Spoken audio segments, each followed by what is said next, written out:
Hey, everybody. Welcome back to Ball Cap Sports and the Ken Burns Rewatch with Eric from Humm Baby Baseball. How are you today, Eric? Doing good. What's going on? Hey, just getting into inning 7 here. It was a fun watch. There was a lot into this, and let's just dive into it right away. Inning 7, the capital of baseball, focuses on the 50s and the Yankees, Giants, and Dodgers. Yankees were the most dominant of the three and were managed by Casey Stengel. In the 12 years as Yankee manager, he won 1,149 games, along with 10 pennants and 7 titles. We start in 1951. It looked like the Yankees would once again face the Dodgers for the World Series. Dodgers had a 13-game lead by mid-August. But from there, the Giants caught fire and won 37 of the last 44 to catch the Dodgers and force a 3-game playoff for the pennant. The teams split the first 2, setting up Game 3. It was October 3rd, 1951. New York stood still. Even the stock exchange halted for the play-by-play. Close for most of the game, but the Dodgers took a 4-1 lead into the bottom of the 9th. Don Newcomb, who later said he was spent, took the mound and promptly gave up back-to-back singles. 2 batters later, a run had come across, and Bobby Thompson was coming to bat. The Dodgers called on Ralph Branca to relieve Newcomb. He got his first fastball by Thompson. He fired a second, and Bobby Thompson deposited it into the left field bleachers, giving us the call we've all heard. Bobby hitting at 292. Branca throws. There's a long flag. It's going to be, I believe, the Giants won the pennant. The Giants won the pennant. The Giants won the pennant. The Giants won the pennant. In the World Series that year, the Giants would take on the Yankees, but fall 4-2. Significantly, in the outfield for the Yankees was Mickey Mantle, who, on his way to catch a fly ball, trips over an exposed drain pipe and tears up his knee. Just the beginning of the ailments that would plague him throughout his career. Mickey, born in Oklahoma, was named after old A's catcher Mickey Cochran. Mickey was something new, a player that could hit from both sides of the plate equally well.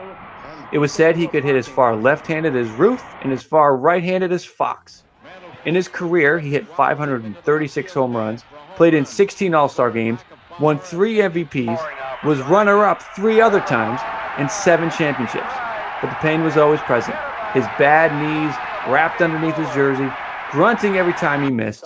Elston Howard said Mickey could have hit 70 homers in the season if he could have been without injuries or pain. The 50s also brought a lot of change.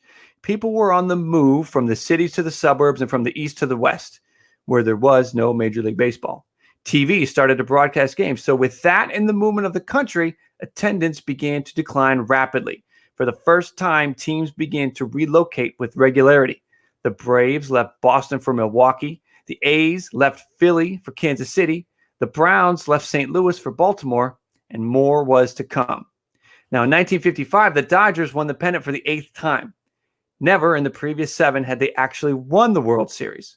This team was led by Duke Snider, Gil Hodges, Johnny Padres, and an aging Jackie Robinson. They take on the Yankees, who'd beaten them the 5 previous times they'd met in the series. It looked like more the same as the Yankees took the first 2 games, but the Dodgers stormed back, led by Johnny Padres in Game 3, turning the tide. Before the Yankees knew what had happened, the Dodgers had a 3-2 lead in the series. Of course, the Yankees would win Game 6 and set up Game 7. It would be Johnny Padres making his second start of the series. A tight game, 1-0 heading into the 6th when Gil Hodges drives in a run to provide a little bit of breathing room, 2-0. In the bottom of the 6th, the Yankees were rallying. 2 on, nobody out, Yogi Berra up. Berra sends a deep fly to left, looking sure to drop. But out of nowhere, Sandy Ambrose comes flying from a shifted left field position, sticks his right hand out, and the ball falls innocently and safely into his glove.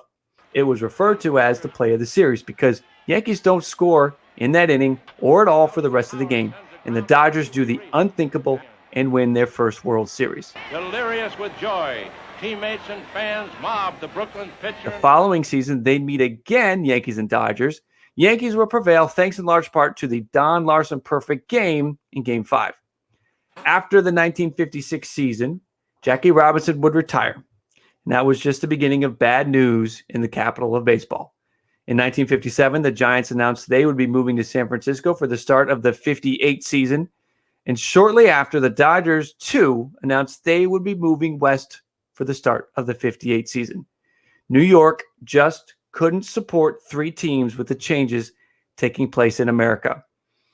All right, Eric, let's get into it. This is big. That last part there, your team comes from New York to San Francisco in 1958. Give me your thoughts. Are you happy about it? Do you feel bad for New York? Forget about it? What do you think? I feel bad for the people who lived in New York back then, because that had to be, I know it was crushing. I know it was terrible, because I know the feeling, because the Giants almost moved to Florida in 1991, and it was pretty much a done deal. It was a done deal. They were going to St. Petersburg. I've never been that crushed ever in my life. Probably won't ever be again. That was, I don't know what, that was bad. And I was just 11, but that was bad. So I know how they feel. So I got to feel bad for them. But at the same time, of course, I'm glad they came to San Francisco, because I'm happy the Giants are here, and I'm a huge fan. But that had to be terrible for them.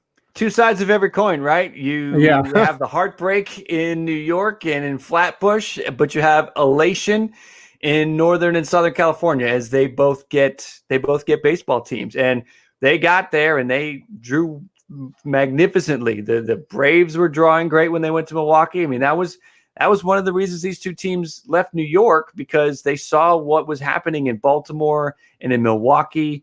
The teams were drawing where, I mean, it was the last game in Brooklyn, and they have the video of it, and there's nobody there. There's a couple thousand people for the final game in Brooklyn. So part of me says, Brooklyn fans, look, you didn't even go. Like, there was the last game, and nobody even went. So, I mean, let me ask you this. What do you think in today's atmosphere, today's baseball? Does this happen anymore? I mean, the last team that moved was Montreal, right? They went from the Expos went from Canada to Washington, D.C., because they almost, wrapped it up. It was, back in the 90s, they were talking about pulling some teams off the board, with the Expos, and the Twins were another one. Do you see that happening at all in today's game? I think it will. I think it's going to happen again. Cities are always changing, and it's all about money. And if a team's not making money and not selling out, there's another place they can go. Owners are changing. There's cities like Charlotte and Oklahoma City, and I can think Mexico City, and several cities that potentially could someday, support a big league team. Austin, Texas. So a lot of places that, maybe a team like the Miami Marlins or something like that, they say, hey, let's go over here. We're going to make a ton more money. That's what it boils down to all the time. So I think it could, and I think it will happen eventually. I'm not anytime real soon, but it's going to happen. Yeah, it's all about money, and it happened before. It'll happen again. We're in an era right now where we kind of hold on to things, right? Like Fenway Park isn't going away. We're holding on to that. There's certain things that we hold on to, and franchises. Over the NBA, Seattle, the Supersonics left, and Seattle still feels, broken up by that deal, which it was a pretty bad deal. Like, if you go back and look at how everything that took place, the Seattle got screwed. But when teams relocate, those franchises are kind of left, or those cities are really just left holding the bag. I kind of feel like, you got the Raiders going from Oakland to Las Vegas and having to play in Oakland for a couple of years before they make the move. Oh yeah, that was weird. NFL seems to absorb it better. Like, I feel like the St. Louis fans really didn't care when they lost the Rams to LA. Like, that just felt like it was now there they go. That's too bad. I don't know if it's the kind-hearted people of the Midwest and St. Louis just kind of taking it in stride or what. I don't know, but my families are mostly Rams fans, because they used to be in Los Angeles, and so they were thrilled they were coming back to California. But I'm sure there's some St. Louis fans that were, disappointed. But it didn't seem to be as massive deal, I guess. It didn't. It really didn't. Yeah. I think you're right on with Miami as a potential team. They might be. I'm just trying to think off the top of my head, teams that could relocate and make it a big relocation, right? Like, you could see, like, I could see the Padres one day relocating and just like moving up the coast or moving in a little bit, but staying in the territory, staying in the region, right? Like, I could see that. Like, that Montreal to Washington was a big move, right? That they changed countries. They moved. It's probably like 700 miles away, 900 miles away. So that was a big move. The New York team's moving out west. You're going from one side of the country to the other. So it is kind of interesting to think about if that were to happen today, a big move like that. And I mean, and those were two teams that had such tradition in the cities, but they just weren't drawing. And for the most part, teams are still drawing. Now the Orioles are having a tough. I'll say this about the Orioles. I don't think they're going anywhere, but they had a really rough stretch in the 90s and in the early 2000s. Then they got good again. 2012, 13, 14. They started to get become a good competitive team. Now they're back in the basement. They don't draw. Like they do not draw at all when they're not good. They talk about how Baltimore is a great city. It is, but when they get bad, all the fans go into hibernation because they've got a football team that they love. So I think you take into account, like, is there another sport that could sort of pick up the pieces if another team were to leave? And who knows with this coronavirus and these franchises missing out on a full season of fans, who knows? This may change the landscape, and we may feel the ripples in a couple of years where maybe some teams relocate because they were drawing poorly heading into 2020. Then they had no draw in 2020. We don't know what 21 is going to look like. Maybe able to get back to 21, but it may be 50% capacity. Who knows? Yeah. And you could see teams being forced to move because they just can't make it anymore in the city. And if we come back and they're not good and they're not drawing, who knows? It's fantastic. It's something that's fascinating to think about the whole movement. And that was a big part of the 50s, just because of how America was changing with moving out of the city and into the suburbs, and the television broadcasts and all of that really kind of changed some things. Let me get your thoughts on other changes here. We had some other big changes. Jackie Robinson breaks in 47, and there's a wave of some really great players that follows him. Larry Doby actually played for Cleveland in 1947, came in towards the end of the 47 season. But you also had Roy Campanella, Ernie Banks a couple years later, Frank Robinson a few years later. Big one, though, your guy. I want to get your thoughts on him. You tweeted about him earlier. Willie Mays. Willie Mays, 1951, he makes his debut with the Giants, comes with the team to San Francisco, 2-time MVP, 24-time All-Star. He might be one of the best, if not the best ever, right? I mean, talk to me about Willie Mays. Oh, yeah, he could do it all. I mean, with the speed, with the defense, the catch, but that was just one of many catches he made. Just happened to get on camera. He made that catch probably who knows how many times. So, the guy was incredible. 660 home runs. Absolutely, definitely the greatest offensive all-around player in the history of baseball. The only reason you might put Ruth ahead as the greatest of all time is because Ruth pitched, and Ruth was an all-star pitcher. We talked about that. But other than that, Willie Mays got to be number one. I'm a huge fan. And I'm so thankful he's lived into the old age that we've been able to have him all these years. So because he's always hanging around the ballpark, and it's awesome. Yeah, that's great. Willie is hanging around. Thankful for all of us baseball fans are for that. Ted Williams said he was one guy who was born to play baseball. That's high praise coming from Ted Williams. And Bob Feller does make a comment in this inning about how Willie made that catch before. It wasn't the greatest catch Feller had ever seen, but it was at the right time and the right moment in front of the TV cameras. Back to Ted Williams. His career comes to an end in this inning. He homers in his final at bat, plays from 1939 to 1960, 521 home runs, 2,654 hits. One of the best all time. Misses a lot of time due to the war. Triple Crown twice. Hits 400. Ted Williams, one of the best, like you said, kind of right up there in the conversation with Ruth and Mays for the greatest of all time. I mean, where do you think those numbers get if he doesn't miss 3.5 seasons, 4 seasons almost to war duty? I mean, do you think he's got 4,000 hits or close to it? Does he hit I mean, he's got to have over 600 home runs, right? I mean, it's easily. Right. He had over 500, and as it is, Yep. what 511? If I'm maybe 521, 521, Mhm. 511. I think Mel out, but get him. But yeah, he would have had 600 easily. Who knows how many hits? Well over 3,500 hits, somewhere between there and 4,000. Yeah, I forgot that we talked about it last time that he not only left for World War II, he left again for the Korean War. So Yep. twice he lost. He lost about 5 full seasons. You can just do the math. He gets 200 hits a year. That's 1,000 hits at least. So I don't know, but yeah, he definitely gets close to 4,000. He's definitely got numbers that would just immortalize him even more than he already is. We've talked about it a lot. There are, for the most part, the greatest players of the game have some kind of script written almost against. I want to say maybe against them's too strong, but Ted Williams loses time to war. Babe Ruth loses time because he was pitching to start his career. Lou Gehrig loses time because he comes down with the disease. You have these greats, these all-time greats that you can just kind of think of what could they have gotten to because they missed time.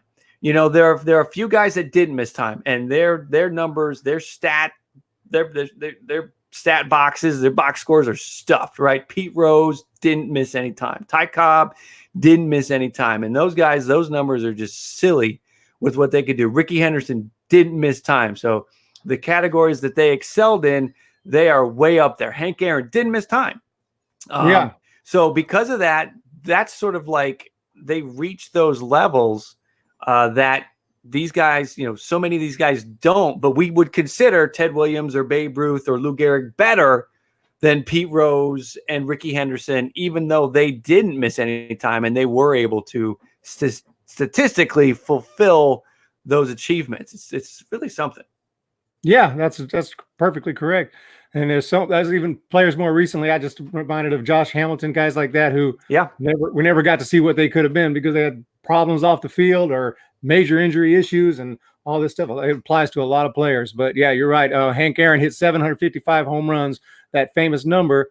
But a lot of that was because he played healthy and he played a full career, which is awesome. But probably would have been a few other guys up in the 700s as well. Oh, yeah. I mean, Williams would have been there for sure. Yeah. Gehrig, I think Gehrig probably could have been there or close. Yeah. So that was that's something. Let's take a quick look at the historic teams. So in the 50s, we had the Yankees. We talked about it earlier. 4 championships, 6 total championships. So, okay. Let me back it up. Yankees won the first 4 championships of the decade. They won 6 total, and they went to 8. Dodgers actually go to 5, 4 as Brooklyn. They win the 1 in 55, and then they won again in 59 in L.A. So they go, and the L.A. Dodgers are 1 for 1 in the World Series after Brooklyn was 1 for 8. So we had the Dodgers, we had the Yankees. The Giants only went to 1 or 2, so I'm not putting them in here. So those are really the 2 historic teams. The Yankees kind of dominated the American League and the Dodgers dominated the National League. Didn't give anybody else a chance really to make a historic stamp. Let's get into the time machine moment. There's a lot to choose from here. You got the Dodgers finally winning the World Series. You got the perfect game in Game 5. You got Mickey Mantle's career. You got a Ted Williams home run to cap off his career. What's your time machine moment that you would want to go back, you would want to see firsthand? Well, I'm a Giants fan, so it's pretty easy. It's got to be the shot heard around the world. I mean, that whole story is incredible. Could have been a movie. I mean, like they said in the documentary, there's no Hollywood writer couldn't have scripted it better. The way they came out, they were completely lost in the standings. They weren't going to make the playoffs. Come back on a incredible tear, and then they're losing the game. The final game there in the series, going to the last inning, down 4-1. It's pretty much a wrap. And to watch the Giants get hit after hit after hit, and then Thompson hit that home run. I can't even imagine how that would have been. I haven't had a moment. I mean, I watched the Giants win a World Series, but it wasn't nearly as dramatic as something like that, so that would have been amazing. Closest thing is, and I would think it's probably Carter's home run for the Blue Jays, because they had, I think they were down by 1 or 2 runs and, Henderson had to get on, Molitor had to get on, and then Carter pops one out. So the similar situation where they had to do that. That was World Series. It wasn't a Game 7. It was a Game 6. But that's probably closest in most recent time. And so that's mine would be. There's a lot to choose from. I love that one with Bobby Thompson. I think I'm gonna go, and you got the perfect game. I'm gonna go with the Dodgers winning the World Series because 0 for 7 heading into it, downtrodden. Even prior to making it to the World Series, they were looked at as just a bad team, and they finally get there. They finally get up to the mountaintop. So I'm going to go with Dodgers winning the World Series. What about the do-over moment? Let's touch on that one real quick. You got a lot to choose from here, too. You've got Mantle's injury. Yes. Could you avoid that? You got the Giants moving. You probably wouldn't want to do that one over. No. Brooklyn's move. What's your do-over moment from this inning? Well, yeah, I was saving it for now because we were talking about how all these careers got cut short. We didn't quite get to see what they could have been. Mickey Mantle might have been the most potential of any ball player of all time. That guy could do it all. And there's no telling, not just the injury, but he had drinking problems and didn't always take care of himself. Right. So, you can see all that in that movie 61, a great movie. And it's I can't imagine what his career could have been like, what numbers he could have put up. We're talking about 755. He could have been 800 plus, so that's mine. Gotcha. Yeah, no, that's a good one. And I've sort of got like a finalist category, and that's in my finalist. I'm going to choose. I really sound like a Brooklyn homer here, but I'm going to choose Brooklyn. I wish they could have stayed. Ebbets Field was historic. You had Ebbets Field and Fenway Park were erected the same time, and Fenway Park still stands. Could Ebbets Field still have stood if they had made some adjustments to it as years went on? It would probably be similarly uncomfortable as Wrigley Field is. The accommodations of Wrigley Field are notoriously not that good because the stadium's so old. But still have an iconic baseball park like Ebbets Field, to still have the Dodgers playing in Brooklyn because of how loved that was. The Giants going to San Francisco, that makes all the sense in the world. That's fine. I think that's a good move that happened for baseball to expand to the West. But if Brooklyn could have held on, I think that eventually that would have turned around. Now you have two teams in New York playing. You have the Yankees and the Mets. And the Yankees are, draw incredibly year over year. So there was an appetite for a second team back when the Mets came around. So it would have been nice to see if Brooklyn could have hung on and stayed there. So that'd be mine. As for the standouts of everybody who's interviewed, I really liked Billy Crystal in this one. We see a lot of him in this just from his recollection, being a Yankee fan in New York, Yankee games, talking about Mickey Mantle and Duke Snider, Willie Mays. I really think Billy Crystal was great here. That plus the sort of little comedy that he brought to it, the lightheartedness to it. I'm going to go with Billy Crystal for my standout. How about you? Do you have anybody? Yeah, that's what I was going to say. I think Billy Crystal had some great stories, and it seems to really. I loved listening to him talk about. He was the one that directed that movie 61. Yes, so yeah, he knows about Mickey Mantle and Roger Maris and that whole era where he talked about how they would argue over who's better, Mantle. No, it's Duke Snider. No, It's Willie Mays. I would have been back there talking to Willie Mays. Come on, not even close. Right. But, so I loved his stories. I give Red Barber was also in here, so give him a mention. But love him, his insight, because it feels like just a time machine himself. He's been through so much. So those are my guys. A lot of these now, it's so great. It's kind of great to rewatch this because there's a lot of people in these documentaries. Now we're getting some firsthand accounts. Now they're gone. Bob Feller's passed away. Red Barber's passed away. You have Povich reading a lot of his articles. He reads his headline from when Brooklyn won the title. So you've got Shirley Povich, who's a big baseball guy, probably maybe the Bob Costas or somebody like that of his day, right? But he was a writer. So you had a lot of those guys that you're getting to have these interviews with them out of this documentary, who they've now, this documentary's 30 plus years old. It's nice to kind of see some of these because they're gone now too. Yeah, exactly.